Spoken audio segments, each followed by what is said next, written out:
শেখ হাসিনার নামে ইন্টারপোলের মাধ্যমে রেড নোটিশ জারির পদক্ষেপ গ্রহণ করল বাংলাদেশের ইউনূস সরকার।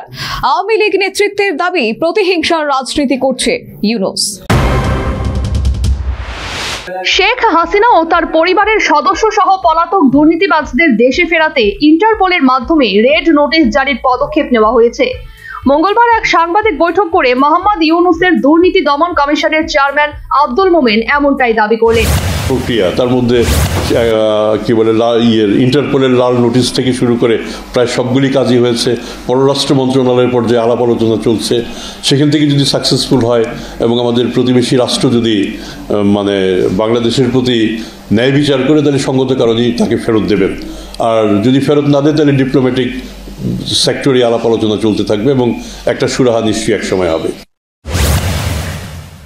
কমিশনের চেয়ারম্যান আরো বলেন, আওয়ামী লীগের শাসনামলে বহু প্রভাবশালী ব্যবসায়ী দুর্নীতির মাধ্যমে দেশকে সর্বশান্ত করে ফেলার চেষ্টা করেছিল।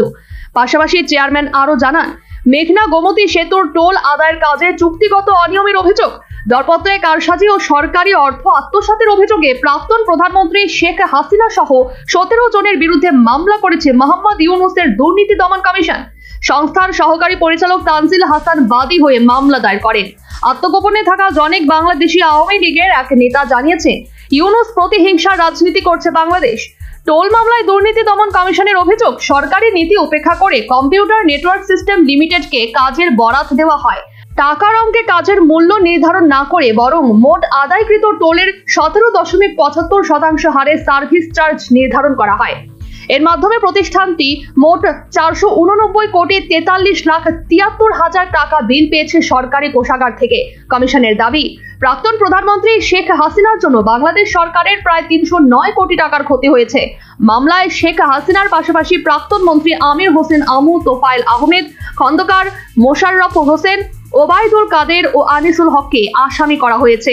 এছাড়া প্রাক্তন প্রতিমন্ত্রী এম.এ. মান্নান, প্রাক্তন সচিব এম.এ.এন. সিদ্দিক, অতিরিক্ত সচিব ফারুক জলিল, উপসচিব মোহাম্মদ শফিকুল করিম, প্রধান আইনজীবী ফিরোজ ইকবাল ও ইবনে আলম হাসান, অতিরিক্ত প্রধান আইনজীবী আফতাব হোসেন খান ও আব্দুস সালাম এবং সিএনএস লিমিটেডের ব্যবস্থাপনা পরিচালক মনির উজ জামান চৌধুরী, পরিচালক সেলিনা চৌধুরী এবং ইকরাম ইকবালকেও আসামি করা হয়েছে। কমিশনের অভিযোগে বলা হয়েছে, আসামিরা সরকারি ক্ষমতার অপব্যবহার করেছে, প্রতারণা করে রাষ্ট্রীয় অর্থ আত্মসাৎ করেছে। দুর্নীতি প্রতিরোধ আইনে শাস্তিযোগ্য অপরাধ। যদিও বাংলাদেশের অন্তর্বর্তী সরকারের কোনো অভিযোগ মানতে নারাজ আওয়ামী লীগ নেতৃত্ব, আত্মগোপনে থাকা একাধিক নেতা জানিয়েছেন, ইউনূসের আমলে প্রতিনিয়ত পিছিয়ে পড়ছে বাংলাদেশ।